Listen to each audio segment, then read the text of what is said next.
Welcome to Happy Tummy with Annalie. Hello mga ka-Happy Tummy, magprito tayo ng isda. Pag okay ng isang side, baliktarin natin.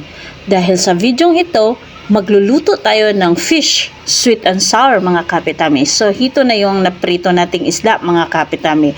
Ngayon, gagawa tayo ng sauce natin. Ito yung mga ingredients natin para sa ating sauce. Meron tayong carrot, kamatis, ketchup, cornstarch na tinunaw natin sa tubig, garlic, onions, red and green bell pepper, ginger at pineapple tidbits.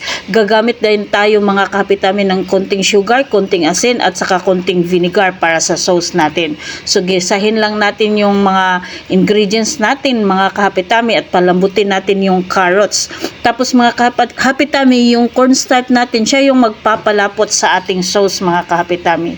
Pag na-add na lahat ng ingredients at pag okay na ang timpla, okay na yung sauce natin mga kapitami. Ibudbud na lang natin yan, i-add natin yan sa pinirito nating isda, yung masarap nating sauce na sweet and sour mga kapitami.